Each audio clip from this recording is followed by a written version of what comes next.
ನಮಸ್ತೆ ಮಿತ್ರರೇ, ಇವತ್ತು ಕರಾವಳಿಯ ಬಹಳ ಪ್ರಸಿದ್ಧವಾದ ಮಾವಿನ ಹಣ್ಣಿನ ಸಾರು ಅಂದರೆ ಅಂಬೆ ಉಪ್ಕರಿಸ ಇದಕ್ಕೆ ಕರೀತಾರೆ. ಕೆಲವು ಹೆಸರುಗಳಿಂದ ಇದನ್ನು ಕರೀತಾಳೆ. ಬಹಳ ರುಚಿಕರವಾಗಿ ಬರುವಂತಹದ್ದು. ಮಾವಿನ ಹಣ್ಣಿನ ಸೀಸನ್ನಲ್ಲಿ ನಾವು ಕರಾವಳಿಗರು ಈ ಒಂದು ಮಾವಿನ ಹಣ್ಣಿನ ಸಾರನ್ನು ಎಲ್ಲರ ಮನೆಗಳಲ್ಲಿ ಇರ್ತದೆ. ಒಂದು ಬಟ್ಟಲು ಊಟ ಇದರಿಂದ ಮಾಡಬಹುದು.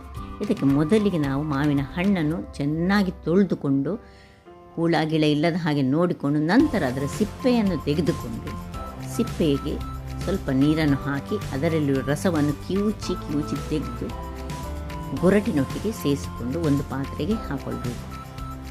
ಹೀಗೆ ಹಾಕಿಕೊಂಡ ಪಾತ್ರೆಯಲ್ಲಿ ಉಪ್ಪು ಹಾಕ್ಕೊಂಡು ಕಲರಿಸ್ಕೊಳ್ಳೋಣ. ರುಚಿಗೆ ತಕ್ಕಷ್ಟು ಉಪ್ಪು ಹಾಕಿದರೆ ಆಯಿತು. ನಂತರ ಈ ಕೊತ್ತಂಬರಿ ಸೊಪ್ಪು, ತದನಂತರ ಕರಿಬೇವಿನ ಸೊಪ್ಪು ಹಾಕ್ಕೊಂಡು ಚೆನ್ನಾಗಿ ತಿರುಗಿಸಿಕೊಳ್ಳಿ.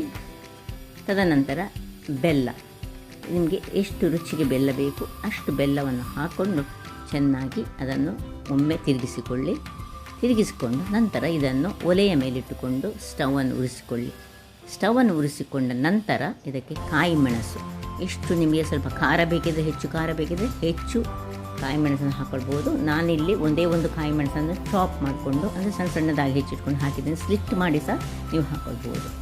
ನಂತರ ಇದಕ್ಕೆ 1 ಚಮಚದಷ್ಟು ಈ ಅಕ್ಕಿಯ ಹುಡಿಯನ್ನು ತೆಗೆದುಕೊಂಡು ಅದಕ್ಕೆ 1 ಲೋಟದಷ್ಟು ನೀರನ್ನು ಹಾಕಿ ಒಂದು ತೆಳುವಾದ ಸ್ಲರಿಯನ್ನು ನಾವು ರೆಡಿ ಮಾಡಿಕೊಳ್ಬೇಕು. ಈ ಸ್ಲರಿ ಹೇಗಿರಬೇಕು ಹೇಳಿದರೆ, ಒಂದು ಚೂರು ಗಂಟು ಇರಬಾರ್ದು ಇದರಲ್ಲಿ.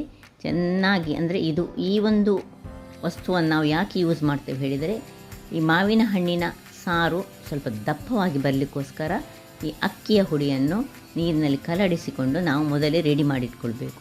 ನಂತರ ಈ ಒಂದು ಕಡಾಯಿಯಲ್ಲಿರುವ ಮಾವಿನ ಹಣ್ಣು ಮತ್ತು ರಸ ಕುದಿ ಬರುವಾಗ ಈ ಸ್ಲರಿಯನ್ನು ಇದಕ್ಕೆ ಹಾಕ್ಕೊಳ್ಳಿಕೊಂಡು ಅದರ ಮೊದಲು ಒಂದು ಸ್ವಲ್ಪ ಹಳದಿಯ ಪುಡಿಯನ್ನು ಹಾಕ್ಕೊಂಡು ಚೆನ್ನಾಗಿ ತಿರುಗಿಸ್ಕೊಳ್ಳೋಣ. ನಂತರ ಏನು ನಾವು ಸ್ಲರಿ ರೆಡಿ ಮಾಡ್ಕೊಂಡಿದ್ದೇವೆ ಅದನ್ನು ಈಗ ಹಾಕ್ಕೊಳ್ಬೇಕು. ಹಾಕ್ಕೊಂಡಾಗ ನಾವು ಹೇಗೆ ಮಾಡಬೇಕು ಹೇಳಿದರೆ, ಚೆನ್ನಾಗಿ ಅದನ್ನು ತಿರುಗಿಸ್ಕೊಳ್ಬೇಕು. ಯಾಕೆ ಹೇಳಿದರೆ ಅದು ಗಂಟು ಕಟ್ಟಲು ಬಿಡಬಾರ್ದು. ಸೊ ಇಲ್ಲಿ ನಾವು ಉಪ್ಪು ಹುಳಿ ಎಲ್ಲ ಕರೆಕ್ಟಾಗಿ ಉಂಟ ನೋಡಬೇಕು. ಒಂದು ವೇಳೆ ಸಿಹಿ ಕಡಿಮೆ ಇದ್ದರೆ ಸ್ವಲ್ಪ ಬೆಲ್ಲವನ್ನು ಸಹ ಸೇರಿಸ್ಕೊಳ್ಬೋದು.